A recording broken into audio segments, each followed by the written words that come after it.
Surya menatap cermat layar laptopnya, jari-jarinya lincah menekan tombol demi tombol dengan ritme yang nyaris tak terputus. Di balik layar itu, ratusan pesanan jeans dari seluruh Indonesia menanti untuk dikemas dan dikirim. Sebagai pemilik toko online yang sudah melambung namanya, Surya tahu betul bagaimana menjaga kualitas produk sekaligus memastikan kepuasan pelanggan. Usianya sudah memasuki paruh baya, tapi semangatnya tidak pernah pudar. Kerja keras selama bertahun-tahun mengantarkannya pada kehidupan yang nyaman dan terpandang di lingkungan mereka. Rumah mewah nan asri di pinggiran kota menjadi saksi perjuangannya yang tak kenal lelah. Di ruang tamu rumah itu, Ratna duduk santai di sofa empuk, sesekali menatap layar ponselnya dengan senyum tipis. Dia adalah istri Surya yang setia, pendamping yang tak pernah lelah mendukung suaminya. Wajahnya yang teduh dan lembut membuat suasana rumah terasa hangat dan penuh cinta. Mereka tidak hanya hidup dalam kemewahan materi, tapi juga saling mengisi satu sama lain dengan kasih sayang yang tulus. Suara riang tawa Ira dari kamar atas menyusup ke ruang tamu, menambah kehangatan suasana.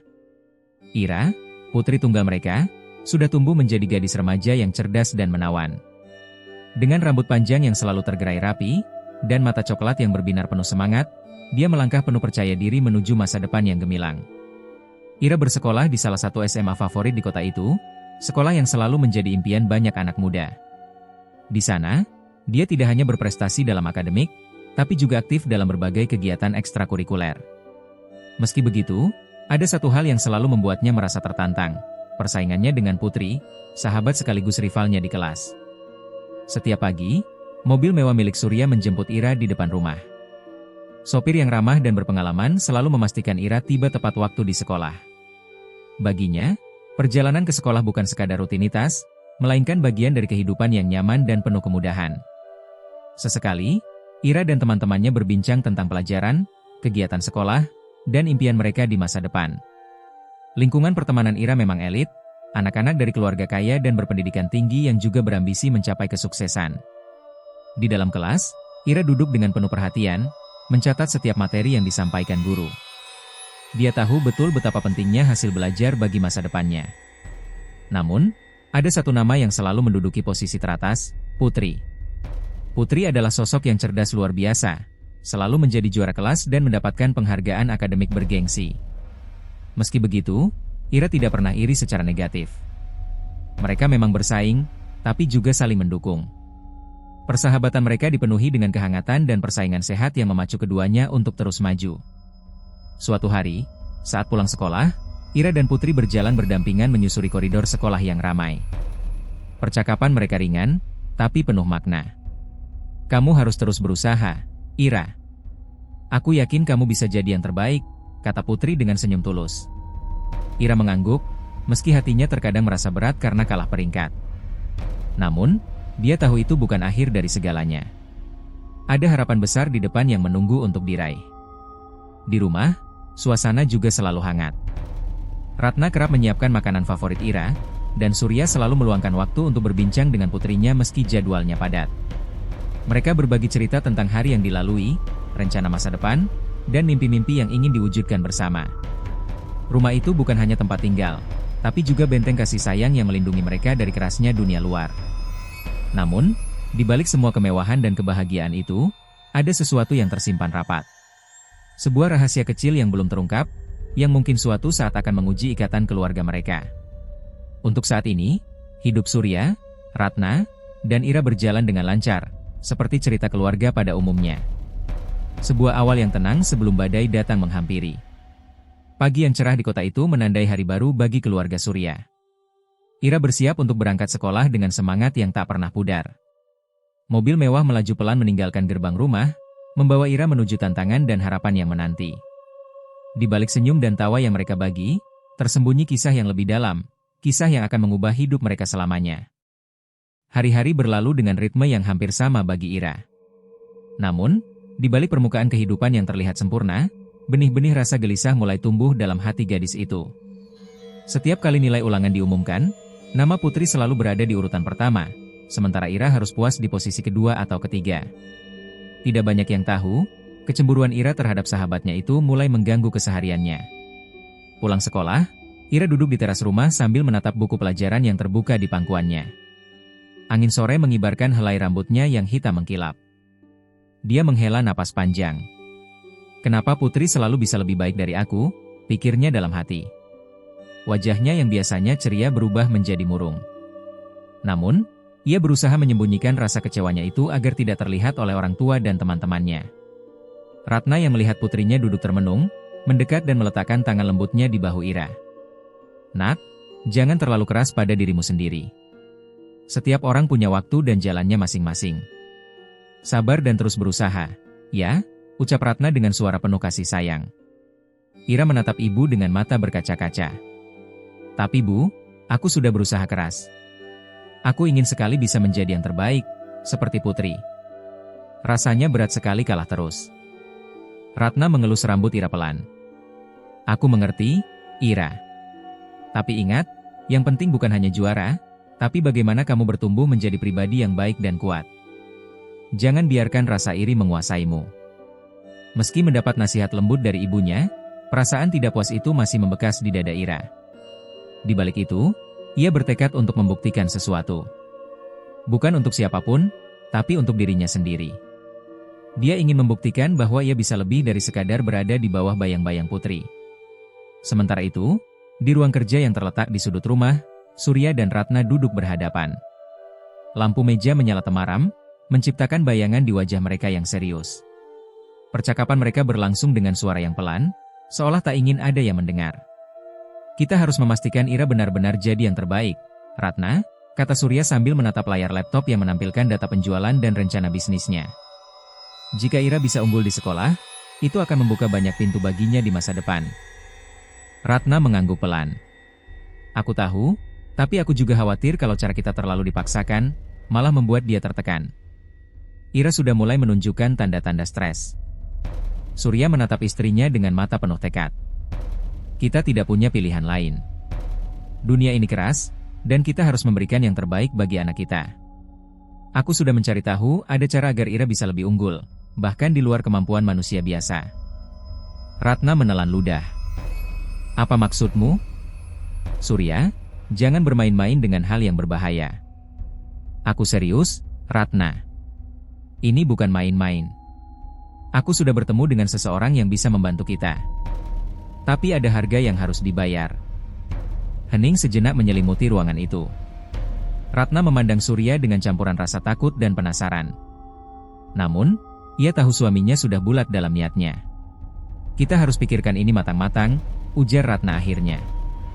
Untuk kebaikan Ira dan keluarga kita. Di luar, malam mulai merangkak turun. Ira tidur dengan pikiran yang berat, memikirkan bagaimana caranya bisa mengejar dan bahkan mengalahkan Putri. Di kelas, persaingan mereka tak pernah lepas dari perhatian teman-teman. Meski begitu, keduanya tetap menjaga hubungan persahabatan yang erat, penuh kehangatan dan saling mendukung. Namun, di balik tawa dan canda, ada sesuatu yang mulai berubah. Perasaan iri dan ambisi mulai tumbuh menjadi sesuatu yang lebih gelap, dan keputusan yang diambil oleh orang tuanya akan membawa mereka ke jalan yang tak terduga.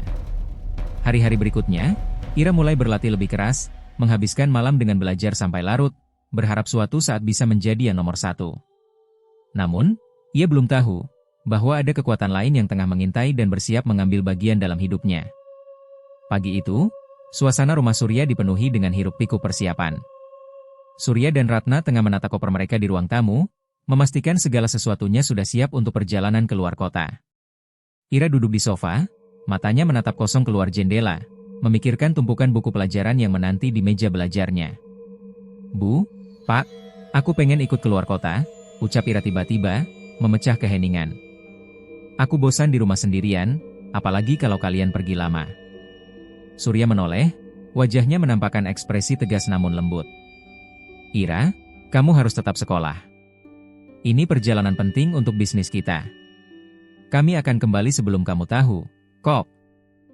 Ratna menambahkan, kamu juga sudah ada banyak tugas yang harus diselesaikan, Nak. Lebih baik kamu fokus pada sekolah dulu. Ira merengek sejenak, namun melihat tekad orang tuanya, ia mengangguk pelan. Kalau aku nggak boleh ikut, boleh nggak aku ajak teman-teman menginap di rumah? Biar nggak kesepian. Surya dan Ratna saling berpandangan, lalu mengiyakan. Boleh, asal kamu jaga rumah dan teman-temanmu dengan baik, kata Surya sambil tersenyum. Malam sebelum keberangkatan, Mereka berkumpul di ruang keluarga. Suasana hangat terasa, tapi ada ketegangan halus yang tidak bisa diabaikan. Surya tiba-tiba tersenyum sambil menunjuk ke arah selimut hijau yang terlipat rapi di ujung ranjang Ira. "Ingat ya, nak, nanti salah satu temanmu harus tidur dengan selimut hijau itu," ujarnya dengan nada bercanda. Ira menatap selimut itu sebentar, lalu tertawa kecil. "Selimut tua itu? Biarin aja. Gak ada yang aneh kok, Pak." Ratna ikut tersenyum, tapi matanya tampak sedikit khawatir. "Iya, jangan dipikirkan terlalu serius, ya." Pagi harinya, Surya dan Ratna berangkat dengan mobil mewah mereka, meninggalkan Ira bersama 3 temannya yang telah dijanjikan untuk menginap. Ira merasa sedikit lega, tapi juga waspada, memikirkan segala kemungkinan yang akan terjadi selama mereka pergi. Saat pintu gerbang menutup di belakang mobil orang tuanya, Ira menarik napas dalam-dalam dan menatap selimut hijau itu sekali lagi. Tanpa sadar, ada perasaan aneh yang menyelinap di hatinya. Namun, ia cepat mengusirnya dan mengajak teman-temannya untuk mulai malam penuh canda dan tawa.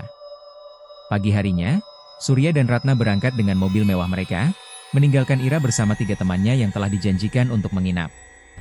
Ira merasa sedikit lega, tapi juga waspada, memikirkan segala kemungkinan yang akan terjadi selama mereka pergi.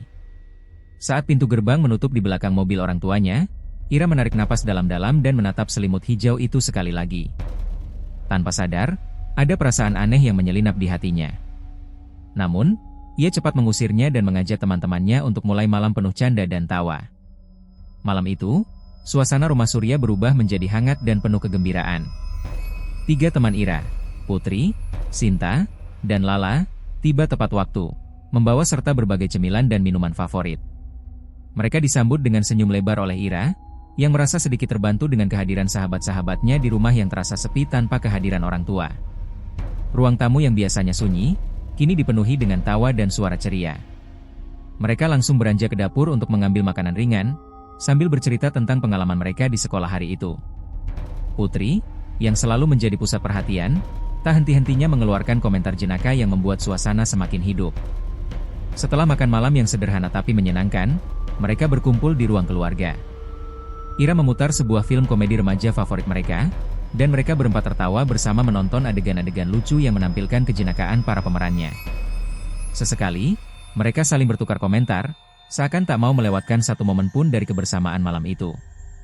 Tidak lama setelah itu, mereka beralih ke sesi belajar kelompok. Dengan buku-buku dan catatan yang tersebar di atas meja, mereka berusaha saling membantu memahami pelajaran yang dianggap sulit.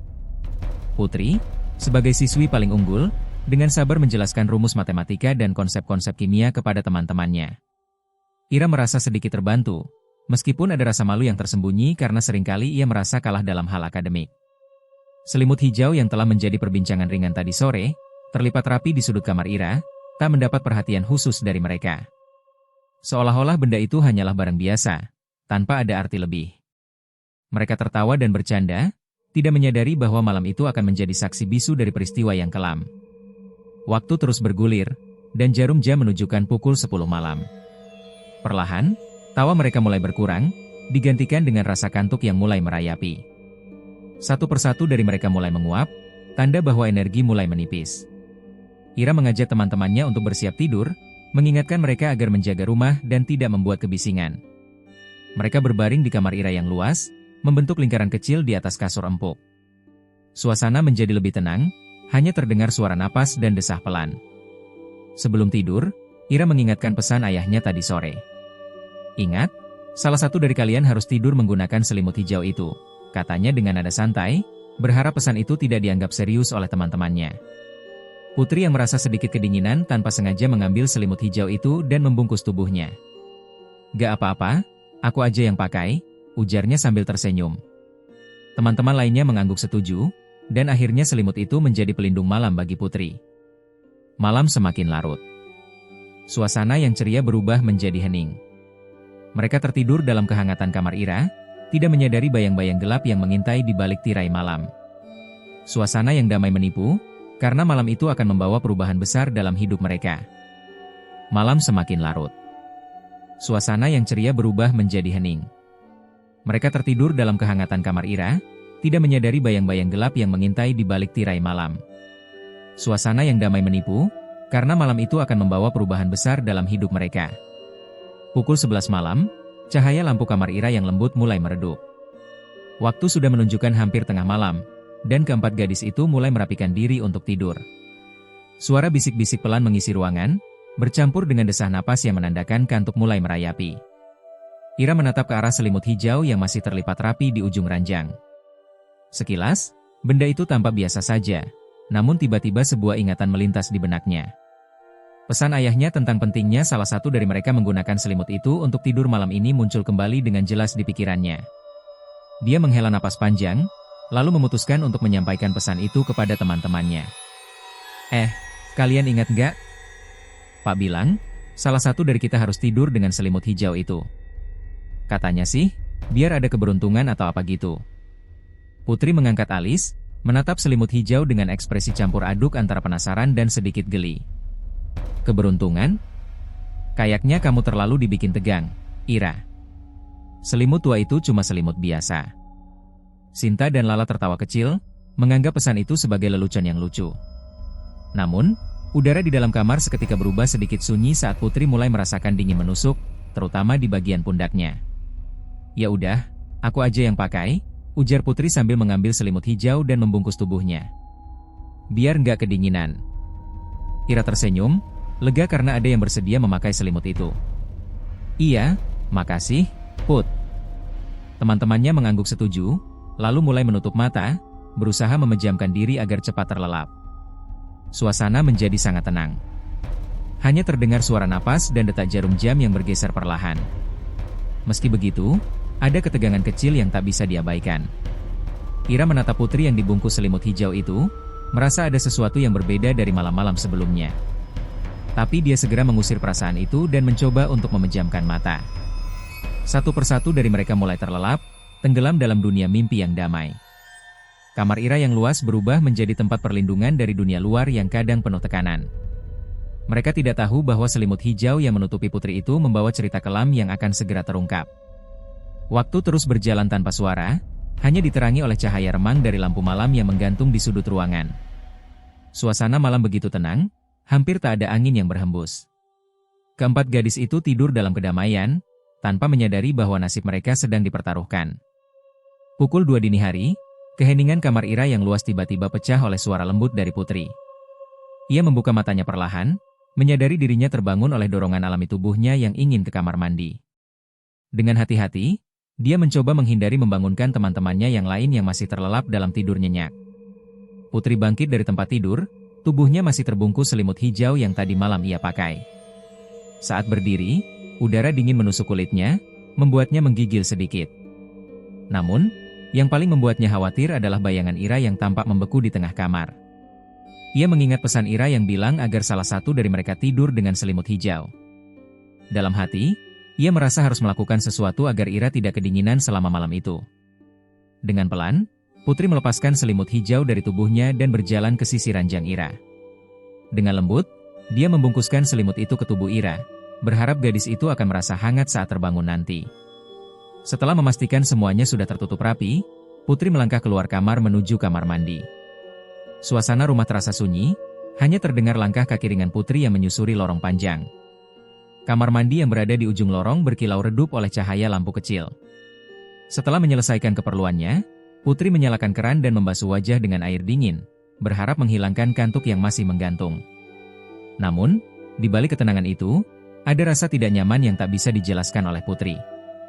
Perasaan bahwa ada sesuatu yang salah, sesuatu yang tak terlihat tapi mengintai. Dengan cepat, ia menyeka wajah dan berjalan kembali menuju kamar Ira. Saat melangkah masuk, pandangan Putri langsung tertuju pada sosok Ira yang terbaring di tempat tidur. Namun, sesuatu membuatnya terhenti di ambang pintu. Tubuh Ira terlihat berbeda, kulitnya dipenuhi bekas gigitan merah, ada bercak darah segar yang menodai bajunya, dan aroma anyir darah memenuhi udara. Ira tidak bergerak sedikit pun. Putri tercekat, jantungnya berdetak kencang. Napasnya tersengal, dan keringat dingin membasahi dahinya. Ia tak tahu harus berbuat apa. Ia mendekat, mencoba menggerakkan Ira, namun tubuh gadis itu terasa kaku dan dingin. Ira? Ira, bangunlah, bisiknya dengan suara bergetar. Kengerian mulai menyelimuti ruangan saat Putri menyadari bahwa Ira tidak lagi bernyawa. Air mata mengalir deras membasahi pipinya. Kenapa? Kenapa bisa seperti ini? Tangisnya pecah. Rasa takut berubah menjadi panik, dan Putri berusaha mencari pertolongan. Namun, sebelum ia sempat beranjak, ada sesuatu yang menggerakkan hawa di dalam kamar. Udara menjadi dingin, dan bayangan hitam melayang di sudut ruangan. Sebuah sosok wanita dengan kulit hijau, mata merah menyala, dan taring panjang muncul secara tiba-tiba. Makhluk itu menatap Putri dengan tatapan tajam. Suaranya serak dan dingin saat berbicara, Ira sudah aku bunuh sebagai tumbal pesugihan kedua orang tuanya. Putri terhuyung mundur, kaget dan ketakutan luar biasa. Ia berusaha menguatkan diri, mulai melafalkan doa-doa dalam hati, berharap sosok itu akan lenyap. Namun, makhluk itu justru tertawa menyeramkan dan semakin mendekat, menyebarkan hawa dingin yang menusuk. Dalam keadaan putus asa, Putri terus berdoa dengan sepenuh hati hingga perlahan-lahan sosok mengerikan itu menghilang dari hadapannya. Nafas Putri tersengal, namun ia berusaha tetap tenang. Tiba-tiba, jeritan Putri pecah membangunkan Sinta dan Lala yang terkejut melihat keadaan Ira yang sudah tak bernyawa. Tiga sahabat itu kini terjebak dalam ketakutan dan kebingungan, tidak tahu harus berbuat apa menghadapi tragedi yang terjadi di malam yang seharusnya penuh tawa. Tubuh Ira yang sudah tak bernyawa terbaring diam, membungkam semua tawa dan canda yang semalam mengisi ruang itu. Suasana berubah drastis, berganti dengan ketegangan yang mencekam. Tangisan Putri masih menggema pelan di ruangan itu, saat ketiga gadis itu berusaha menenangkan diri dan mencari jalan keluar dari mimpi buruk yang baru saja mereka alami. Namun, ketenangan itu tak bertahan lama. Tiba-tiba, udara di kamar menjadi sangat dingin. Sebuah angin dingin menyusup ke setiap sudut ruangan, membuat bulu kuduk meremang. Lampu yang semula redup berkelip-kelip, seolah-olah ada sesuatu yang ingin memperingatkan akan datangnya sesuatu yang lebih mengerikan. Putri, yang masih terpaku menatap mayat Ira, merasakan hawa aneh yang menusuk ke tulang. Dari kegelapan sudut kamar, muncul sosok wanita yang sama sekali tak manusiawi. Kulitnya berwarna hijau kusam, berkilau seperti tertutup lendir basah yang tak henti menetes. Rambutnya yang panjang menjuntai, basah dan berurai, menutupi sebagian wajahnya yang penuh taring panjang dan tajam, yang tersusun rapi di mulutnya yang setengah terbuka. Matanya merah menyala, berkilauan dengan intensitas yang hampir membakar jiwa siapapun yang menatapnya. Makhluk itu melangkah perlahan, seperti menari dalam bayang-bayang. Setiap gerakannya membawa hawa dingin yang menusuk hingga ke ujung jari. Aroma busuk bercampur darah segar menyeruak dari tubuhnya, memenuhi ruangan dengan bau kematian yang menusuk indera penciuman. Putri terpaku, tubuhnya gemetar hebat. Nafasnya tersengal, tapi ia mencoba menguatkan diri. Dengan suara yang bergetar, ia melafalkan doa dalam hati, memohon pertolongan dan perlindungan dari Tuhan. Namun, makhluk itu justru tersenyum menyeramkan dan mengeluarkan tawa yang menggema, dingin dan penuh ejekan. Doamu tak akan menyelamatkanmu, Putri, bisik makhluk itu dengan suara serak namun mematikan. Ira sudah aku bunuh untuk tumbal pesugihan kedua orang tuanya. Kata-kata itu menusuk kalbu Putri, membuatnya membeku di tempat. Ia menundukkan kepala, berusaha memusatkan energi untuk membaca doa lebih lantang. Namun makhluk itu semakin mendekat, dengan langkah perlahan namun pasti, seolah ingin menyentuhnya. Tangan Putri gemetar, air mata mengalir tanpa henti. Dia terus membaca doa-doa yang diajarkan sejak kecil, berharap kekuatan itu bisa mengusir makhluk mengerikan ini. Suasana semakin mencekam, dan kengerian merayap ke setiap sudut ruangan. Ketika makhluk itu hampir mencapai Putri, tiba-tiba ia menghilang dalam kabut tipis yang menyebar cepat, meninggalkan udara dingin yang perlahan menghangat. Putri terjatuh lemas di lantai, napasnya tersengal, tetapi jiwanya masih terjaga.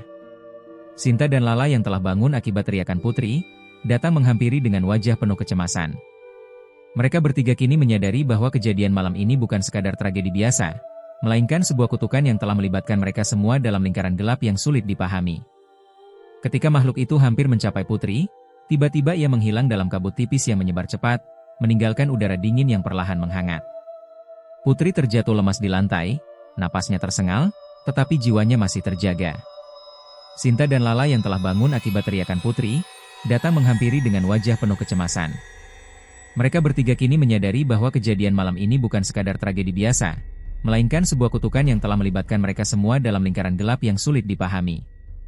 Teriakan Putri yang menggema di dalam kamar Ira langsung membangunkan Sinta dan Lala yang sedang tidur di sudut ruangan. Suara itu begitu mengerikan, penuh kepanikan dan ketakutan yang sulit untuk dibendung. Keduanya segera berlari mendekati Putri, yang sudah berjongkok di samping ranjang Ira, matanya merah berair, wajahnya memucat-pucat. "Putri, apa yang terjadi? Kenapa kamu teriak seperti itu?" tanya Sinta dengan suara gemetar. Ada sesuatu yang sangat buruk." Ira, dia sudah mati," kata Putri sambil menangis terseduh-seduh. Lala terkejut dan tak kuasa menahan air matanya. Mereka bertiga saling berpandangan, bingung dan ketakutan sekaligus. Suasana yang semula ceria dan hangat berubah menjadi mencekam dan penuh duka. "Kita harus segera menghubungi orang tua Ira," ujar Lala dengan nada panik. Putri mengangguk dengan lemah, meraih ponsel dari meja samping tempat tidur.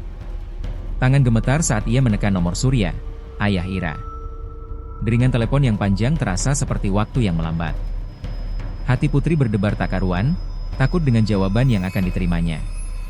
Akhirnya, suara Surya terdengar di ujung sana, terdengar berat dan sedikit serak. "Putri, kenapa kamu telepon malam-malam begini? Apa ada apa?" Putri menarik napas dalam-dalam, berusaha mengendalikan suaranya agar tetap tenang. "Pak Surya, ada kejadian. Ira sudah tidak bernyawa. Kami tidak tahu apa yang terjadi." Ada keheningan sesaat di ujung telepon. Lalu suara Surya pecah, terdengar tangisan yang sangat pilu. Kenapa ini bisa terjadi? Ira anakku." Namun, kemudian suara Surya berubah menjadi penuh amarah yang membara. "Kenapa bukan kamu yang mati saja, Putri? Padahal yang aku tumbalkan itu kamu." Putri terkejut luar biasa. Kalimat itu membuat darahnya membeku di pembuluh nadinya. Matanya melebar, tangan yang menggenggam ponsel seketika lemas, dan tanpa pikir panjang, dia langsung memutuskan sambungan telepon. Diam dalam sejenak, Putri mencoba mencerna kata-kata itu yang sangat sulit dimengerti. Apa maksud Surya? Mengapa ia mengatakan hal itu? Apa yang sebenarnya sedang terjadi? Sinta dan Lala menatap Putri dengan penuh kekhawatiran. Apa yang terjadi? Kenapa suara Bapak Ira seperti itu? Putri menggeleng pelan, masih terhuyung dalam kebingungan dan ketakutan. Aku tidak tahu, tapi itu sangat menakutkan. Mereka bertiga tahu bahwa malam ini adalah awal dari mimpi buruk yang tidak akan pernah hilang dari ingatan mereka. Sebuah rahasia gelap telah terbuka, dan mereka semua kini terperangkap dalam pusaran yang sulit untuk dilawan. Di ruang tamu yang remang-remang, Putri duduk terisak di sofa usang bersama Sinta dan Lala. Air matanya mengalir deras, menumpahkan rasa takut dan kebingungan yang begitu dalam. Suasana yang semula hangat berubah menjadi kelam, dipenuhi oleh kegelisahan yang tak terucapkan. Aku masih gak percaya semuanya terjadi begitu cepat, ujar Putri dengan suara bergetar. Kita tidur bersama, dan sekarang Ira sudah pergi. Sinta mengusap punggung Putri dengan lembut. Kita harus tetap kuat, Put. Kita harus mencari tahu apa sebenarnya yang terjadi. Lala mengangguk setuju. Aku juga penasaran sama pesan aneh yang Ayah Ira bilang tadi sebelum pergi. Tentang selimut hijau itu. Mereka mulai mengingat kembali setiap detail yang sempat terdengar atau dialami selama malam itu. Percakapan ringan antara Surya dan Ratna sebelum mereka berangkat, pesan bercanda Surya tentang selimut hijau yang harus dipakai oleh salah satu dari mereka, semuanya mulai terbayang kembali dengan jelas. Putri menarik napas dalam-dalam, berusaha mengumpulkan keberanian untuk mengungkapkan apa yang selama ini mengganggunya. Aku masih ingat kata-kata Surya waktu mereka mau pergi. Dia bilang, ada harga yang harus dibayar supaya Ira bisa jadi yang terbaik. Aku gak ngerti maksudnya waktu itu, tapi sekarang aku mulai takut. Sinta dan Lala saling berpandangan dengan rasa penasaran dan kekhawatiran. Maksudnya apa, Put? Putri menghela napas, lalu melanjutkan, aku dengar mereka bicara tentang sesuatu yang aneh, sesuatu yang gelap. Dan selimut hijau itu, aku mulai merasa bukan cuma barang biasa. Lala menambahkan, kamu ingat waktu Surya bilang itu mungkin cara supaya Ira bisa unggul, bahkan di luar kemampuan manusia biasa? Aku juga mikir itu aneh. Sinta mengangguk pelan. Kita harus tahu lebih banyak tentang selimut itu. Jangan-jangan ada sesuatu yang berbahaya. Mereka bertiga pun mulai menyusun potongan-potongan informasi yang mereka miliki. Dengan ketelitian dan rasa takut yang mendalam, mereka menyadari bahwa selimut hijau itu bukan sembarang selimut. Itu adalah media dari pesugihan, suatu perjanjian gelap yang mengikat antara manusia dan kekuatan supranatural untuk mendapatkan kekayaan, kekuasaan, atau keberhasilan dengan harga yang sangat mahal. Putri yang mulai mengerti mengerikan peran yang dimainkan selimut hijau itu, menatap kosong ke arah jendela. Aku yang sebenarnya jadi target mereka, bukan Ira. Aku yang selalu ranking 1, selalu mengalahkan Ira di sekolah. Jadi mereka memilih Ira sebagai tumbal supaya aku bisa terus unggul. Lala dan Sinta terdiam mendengar pengakuan itu. Mereka merasa ngeri sekaligus iba terhadap sahabat mereka yang menjadi korban dari ambisi orang tua Ira yang buta akan konsekuensi. Namun, yang paling mengejutkan adalah kenyataan bahwa takdir berbalik. Selimut hijau yang harusnya melindungi dan menguntungkan, malah membawa maut bagi Ira. Pesugihan yang dijalankan orang tuanya gagal dan menimpa anak mereka sendiri. Ini kayak karma, bisik Sinta dengan suara bergetar. Putri mengangguk pelan, matanya yang sembab mulai memantulkan cahaya tekad. Kita harus mencari tahu lebih dalam, dan berhenti sebelum ada yang lebih banyak yang terluka. Mereka bertiga pun mulai menyusun potongan-potongan informasi yang mereka miliki. Dengan ketelitian dan rasa takut yang mendalam, mereka menyadari bahwa selimut hijau itu bukan sembarang selimut.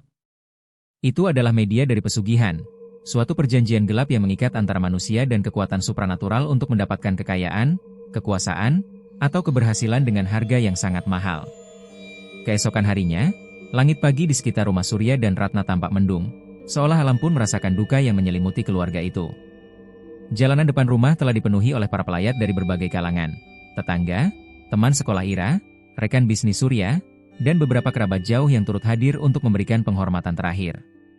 Rumah mewah yang biasanya penuh dengan tawa dan kebahagiaan, kini berubah menjadi tempat yang sunyi dan penuh keheningan. Suasana duka menyelimuti setiap sudut, bau dupa dan bunga segar memenuhi ruang tamu yang dipenuhi kursi-kursi tamu dan karangan bunga yang berjejer rapi. Putri datang bersama Sinta dan Lala, menatap dengan mata dingin dan penuh kehampaan. Wajahnya yang semula cerah kini berubah menjadi kusam, dipenuhi dengan amarah yang tertahan dan luka yang dalam. Ia tidak mampu berkata banyak, hanya menatap kedua orang tua Ira, Surya dan Ratna, yang berusaha menunjukkan ekspresi duka yang tulus, meski ada sesuatu yang berbeda, sesuatu yang dibuat-buat. Surya berdiri di dekat jenazah putrinya, wajahnya terlihat letih dan penuh penyesalan, namun sorot matanya sesekali menyembunyikan sesuatu yang tidak bisa diungkapkan dengan kata-kata. Ratna berdiri di sampingnya, wajahnya pucat dan tangan gemetar, menahan tangis yang seolah tak pernah berhenti. Ketika semua tamu telah duduk dan suasana mulai hening, Putri mendekat perlahan ke arah peti jenazah yang terbuka, menatap wajah Ira yang kini tampak damai, tanpa celah. Dengan suara pelan, hampir berbisik, dia berkata, "Saya maafkan kalian, tapi Tuhan tidak akan." Kata-kata itu menggema dalam hati Surya dan Ratna, membuat keduanya terdiam 1000 bahasa. Ratna hanya bisa menundukkan kepala, bibirnya gemetar tanpa suara. Surya menunduk, menutupi wajahnya dengan kedua tangan, seolah menahan beban dosa yang sangat berat. Di luar ruang pemakaman, bisik-bisik mulai terdengar dari para pelayat. Beberapa dari mereka bertukar pandang dengan ekspresi penuh curiga dan pertanyaan. Apa benar ada sesuatu yang ganjil dengan kematian Ira? Ada yang bilang keluarga itu terlibat sesuatu yang tidak biasa, bahkan ada kabar tentang pesugihan. Bisik-bisik itu perlahan menyebar, menimbulkan ketegangan di antara para hadirin. Rumah duka yang seharusnya menjadi tempat untuk mengenang, kini berubah menjadi ladang gosip dan spekulasi yang tidak menyenangkan. Putri yang menyadari suasana itu, menarik napas panjang. Dia tahu, ini bukan akhir dari masalah. Justru ini awal dari badai yang harus mereka hadapi bersama. Saya akan mencari kebenaran, tekad Putri dalam hati. Dan aku tidak akan membiarkan apapun terjadi lagi. Beberapa bulan telah berlalu sejak pemakaman Ira, namun bayang-bayang kematiannya masih menghantui setiap sudut rumah mewah keluarga Surya. Rumah yang dulu penuh tawa kini sunyi dan suram, seolah kehilangan nyawa yang mengisi setiap ruangnya. Suasana dingin merayap perlahan, membekukan kehangatan yang pernah ada. Usaha online shop jeans milik Surya, yang dahulu begitu berjaya dan dikenal di berbagai marketplace, kini merosot drastis. Pesanan menurun, pelanggan beralih ke pesaing, dan rekan bisnis mulai menjauh. Surya yang dulu penuh percaya diri kini tampak muram, sering termenung di sudut kantor rumahnya yang kini tampak seperti gudang kosong. Ratna, istrinya, mengalami perubahan yang lebih mengerikan. Kulitnya yang dulunya halus dan cerah mulai menunjukkan tanda-tanda aneh. Lepuhan merah meradang bermunculan di tangan dan wajahnya, perlahan berubah menjadi luka bernanah yang menyakitkan. Setiap hari ia menjerit kesakitan, sementara obat-obatan dan perawatan medis tidak mampu menyembuhkan penyakit misterius yang menghancurkan tubuhnya. Surya pun tak luput dari azab yang sama. Tubuhnya yang biasanya sehat dan bugar kini membusuk perlahan. Bagian kulitnya menghitam dan mengelupas, bau tak sedap menyebar ke seluruh rumah. Ia sering terduduk di lantai, mengerang dalam kesakitan yang tak tertahankan. Keluarga dan kerabat yang dulu dekat mulai menjauh, takut akan kutukan yang diakini menghinggapi keluarga Surya. Mereka membiarkan pasangan itu berjuang sendiri dalam kegelapan dan penderitaan yang terus membesar. Tak ada yang berani membantu, tak ada yang peduli. Di malam-malam terakhir mereka, Surya dan Ratna hanya bisa saling menggenggam tangan, menangis dalam keputusasaan. Kesadaran akan kesalahan besar yang telah mereka perbuat menghantui jiwa mereka. Pesugihan yang mereka kejar dengan ambisi dan keserakahan telah berbalik menuntut nyawa, menghisap seluruh kebahagiaan dan harapan yang pernah mereka miliki. Suara erangan dan ratapan memenuhi rumah megah itu, menggema dalam kegelapan yang pekat. Rumah yang pernah menjadi lambang kesuksesan dan kemewahan kini kosong, sunyi, dan terlupakan. Hanya meninggalkan kisah kelam yang dikenal sebagai tumbal selimut hijau, sebuah peringatan tentang bahaya menggadaikan nyawa demi ambisi dan kekuasaan.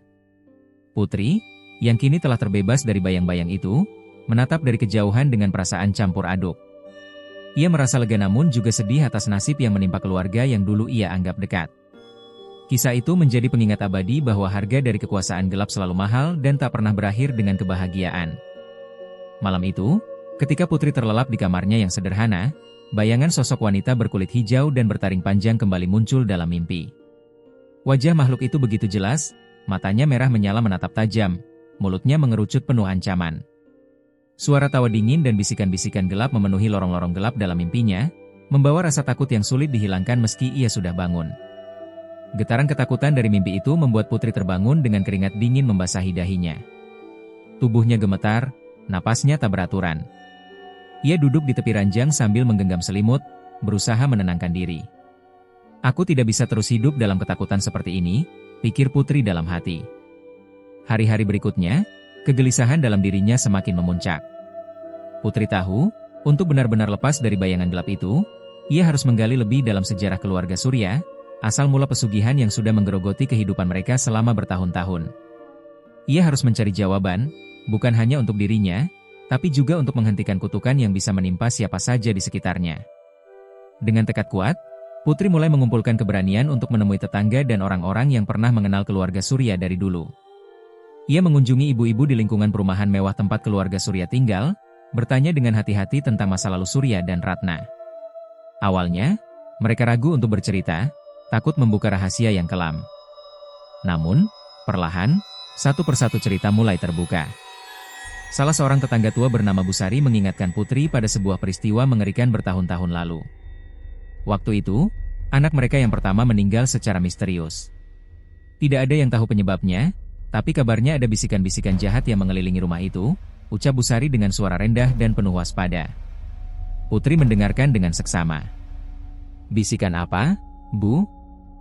Busari menunduk, matanya memandang ke kejauhan. Konon katanya, keluarga itu pernah membuat perjanjian dengan makhluk gelap untuk menjaga kesuksesan mereka. Tapi perjanjian itu harus dibayar dengan tumbal jiwa. Cerita itu menggema dalam pikiran Putri. Ia mulai mengaitkan antara kematian Ira dan kisah lama ini. Mungkinkah pesugihan yang dijalankan Surya dan Ratna sudah berlangsung bukan hanya satu generasi, tapi bertahun-tahun? Bukankah itu yang membuat keluarga itu selalu terlihat begitu kaya dan berkuasa? Putri kemudian menemui Pak Hadi, seorang penjaga keamanan komplek yang juga dikenal sebagai saksi bisu berbagai kejadian aneh.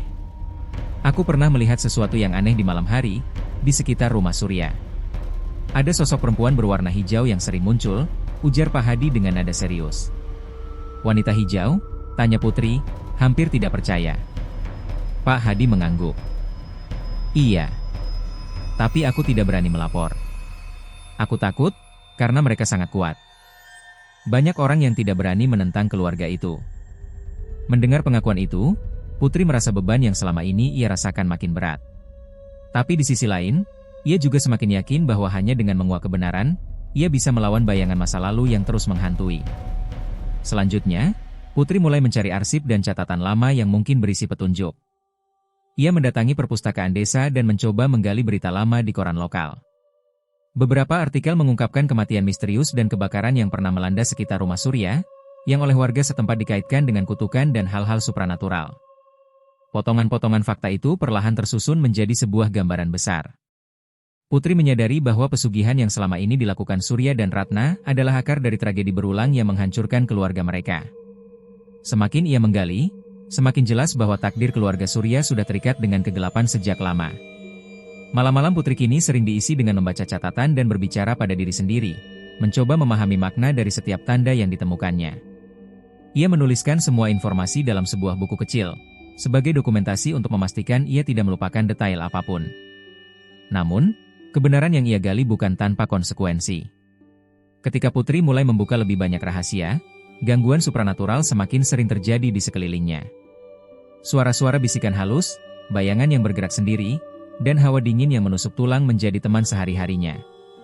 Namun Putri tidak gentar, tekadnya sudah terpahat kuat. Ia harus mengakhiri bayangan masa lalu ini, apapun risikonya. Bayangan hijau yang mengintai dalam pikiran Putri tidak pernah benar-benar pergi. Malam demi malam, suara-suara bisikan halus dan bayangan gelap terus mengganggu ketenangannya. Setelah mengungkap rahasia kelam keluarga Surya, kini ancaman yang lebih nyata mulai mengintai. Kekuatan gelap yang selama ini tersembunyi kini mulai membuka cengkeramannya, menargetkan Putri dan orang-orang di sekitarnya.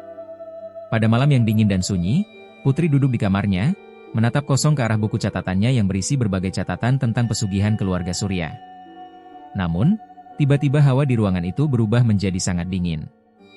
Suara lirih seperti bisikan angin menyapu telinganya, perlahan berubah menjadi suara tawa mengerikan yang memenuhi seluruh sudut kamar. Tubuh Putri menggigil, dan bulu kuduknya berdiri. Sejak saat itu, mimpi-mimpi buruk yang berisi sosok wanita bertaring hijau semakin sering muncul, lebih nyata dan menakutkan. Dalam mimpi itu, sosok tersebut selalu mengancam dengan tatapan menyala, seolah menuntut balas atas apa yang telah Putri bongkar. Namun mimpi itu bukan satu-satunya yang mengganggu. Kejadian aneh mulai terjadi di sekelilingnya. Pintu yang terbuka sendiri, bayangan melintas di sudut mata, suara langkah yang mengikuti dari belakang, dan hawa dingin yang menusuk tulang. Tidak hanya Putri yang merasakan ketegangan ini. Sinta dan Lala, sahabatnya, juga mulai mengalami hal serupa. Suatu malam, Sinta terbangun dengan suara gemerisik di kamarnya, melihat sosok samar yang melayang dengan wajah hijau penuh taring mengerikan. Lala, yang tinggal di rumah berbeda, merasakan sentuhan dingin di bahunya saat tengah malam, membuatnya terbangun dengan jeritan histeris. Menyadari bahwa mereka tidak bisa menghadapi ancaman ini sendirian, ketiganya memutuskan untuk mencari bantuan dari seorang paranormal ternama yang dikenal dengan kemampuan menangkal kekuatan gelap. Mereka mengunjungi rumah paranormal itu di pinggiran kota, di mana udara sudah terasa berbeda, dipenuhi aura mistis yang membuat bulu kuduk merinding. Paranormal itu menyambut mereka dengan tatapan tajam dan penuh pengertian. Setelah mendengarkan cerita Putri dan teman-temannya, ia mengangguk pelan dan berkata, "Ini bukan sekadar gangguan biasa. Kalian sedang diincar oleh kekuatan yang sangat kuat dan berbahaya." Pesugihan yang telah lama dijalankan keluarga Surya kini mulai meluas, dan kegelapan itu berusaha menarik kalian ke dalam lingkaran kutukan yang tak berujung. Paranormal itu menjelaskan bahwa pesugihan bukan hanya sebuah perjanjian dengan makhluk halus, tapi juga jaring-jaring kutukan yang dapat menyebar dan menjerat siapa saja yang berhubungan dekat dengan korban awal. "Kalian harus segera melakukan ritual pelindung dan pembersihan," ujarnya, "karena semakin lama kalian bertahan tanpa perlindungan, semakin dalam kalian terjerat dalam kegelapan itu." Namun, yang lebih menakutkan adalah kenyataan bahwa bukan hanya Putri dan kedua sahabatnya yang menjadi target. Banyak orang di sekitar mereka mulai terpengaruh, tanda-tanda kegelapan mulai muncul dalam kehidupan sehari-hari, kemalangan, penyakit misterius, dan ketegangan yang tidak bisa dijelaskan. Pesugihan yang dulu dianggap rahasia kini terbuka seperti lubang hitam yang siap menelan siapa saja. Ketiganya mulai mengikuti ritual demi ritual yang diajarkan paranormal, berusaha membentengi diri dari serangan makhluk gaib. Mereka belajar mantra pelindung, menggunakan benda-benda suci, dan menjalani puasa serta doa khusus untuk membersihkan energi negatif. Proses ini berat dan penuh risiko, karena makhluk-makhluk gelap itu terus mencoba mengganggu, bahkan saat mereka berusaha berdoa. Di tengah perjuangan itu, ketiganya mulai merasakan perubahan dalam diri mereka. Kekuatan baru muncul dari dalam, campuran antara ketakutan dan keberanian. Mereka sadar, untuk melawan kegelapan, mereka harus kuat secara mental dan spiritual. Namun, ancaman ini bukan hanya soal kekuatan gaib. Persahabatan mereka juga diuji. Ketegangan, ketakutan, dan rasa tidak percaya mulai muncul di antara mereka. Saling curiga dan tekanan emosional membuat hubungan mereka terkoyak sedikit demi sedikit. Namun, keinginan untuk selamat dan mengakhiri kutukan mengikat mereka kembali. Sementara itu, di balik bayang-bayang, sosok wanita hijau bertaring terus mengintai. Ia tidak hanya menunggu kesempatan untuk menyerang, tetapi juga mencari celah untuk membawa putri kembali ke dalam lingkaran pesugihan yang gelap. Setiap langkah putri diikuti dengan tatapan penuh kebencian, seolah menunggu saat yang tepat untuk membalas dendam.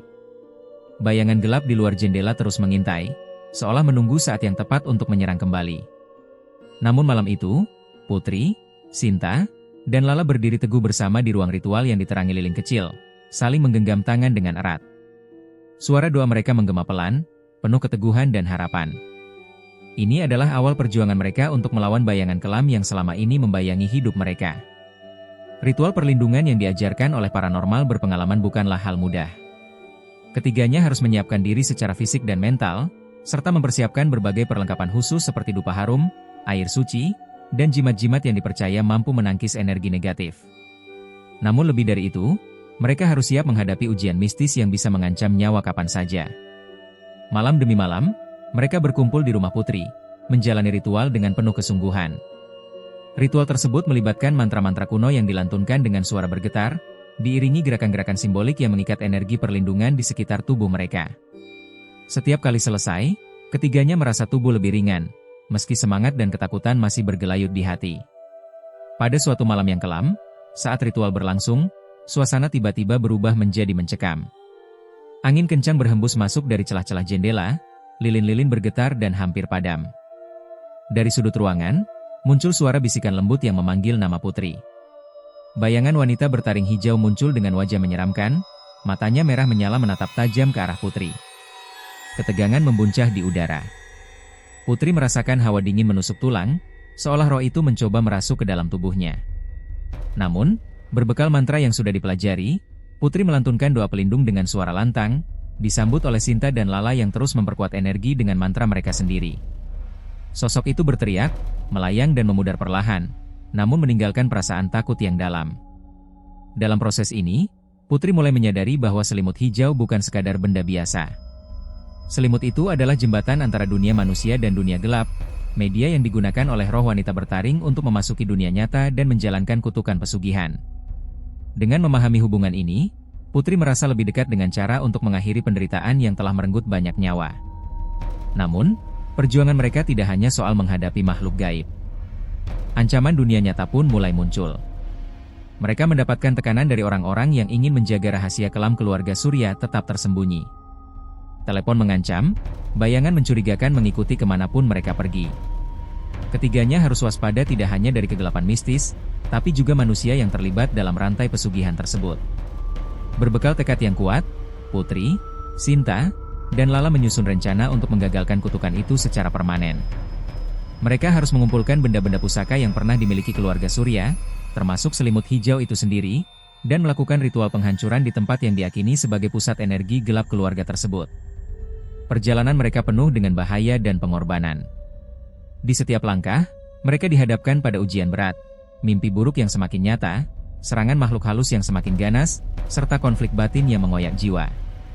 Namun, semangat mereka tidak pernah padam. Mereka tahu, jika gagal, kegelapan itu akan terus menyebar dan menjerat lebih banyak korban. Pada puncak perjuangan, Putri berdiri di depan selimut hijau yang kini tertata rapi di atas altar kecil. Dengan suara tegas dan penuh keyakinan, ia melantunkan doa terakhir, diikuti oleh sahabat-sahabatnya. Nyala lilin membesar, angin berhembus kencang, dan aura gelap di sekeliling ruangan mulai terkoyak. Sosok wanita bertaring muncul satu kali lagi, berteriak marah, mencoba menghalangi, tapi kekuatan doa dan niat tulus Putri serta kedua sahabatnya lebih kuat.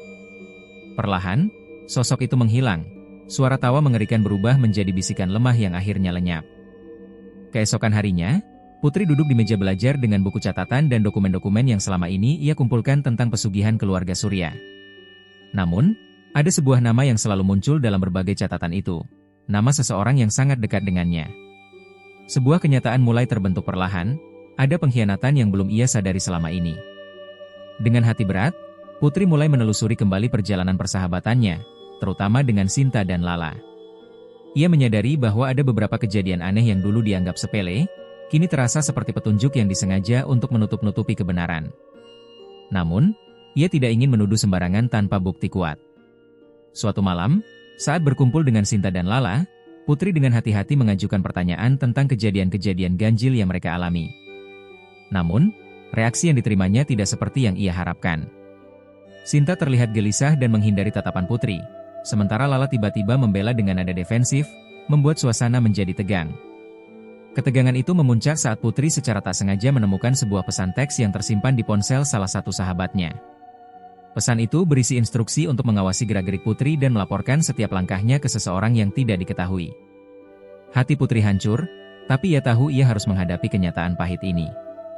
Dengan tekad kuat, Putri memutuskan untuk mengonfrontasi sahabatnya secara langsung. Di sebuah tempat yang sepi, mereka bertemu dan Putri menanyakan maksud dari pesan itu. Sinta mengakui bahwa ia terpaksa melakukannya demi melindungi keluarganya yang juga terjerat dalam pesugihan lama keluarga Surya. Namun, ia menegaskan bahwa ia tidak ingin menyakiti Putri dan mulai meragukan sistem yang selama ini mereka ikuti. Konflik batin Putri semakin dalam ketika Lala juga mengaku bahwa ia telah mengetahui rahasia kelam keluarga Surya jauh sebelum kematian Ira. Ia mengaku bahwa keluarganya pernah menjadi bagian dari lingkaran pesugihan, dan mereka mencoba keluar dengan cara mengawasi Putri agar tidak terlalu berani membuka kebenaran yang lebih besar. Rasa sakit dan pengkhianatan itu membuat Putri hampir putus asa. Ia merasa dikhianati oleh orang-orang yang selama ini ia percaya, dan rasa kecewa itu membekap hatinya. Namun, di tengah kekalutan itu, Putri menyadari bahwa rasa sakit ini juga menjadi bahan bakar untuk perjuangannya.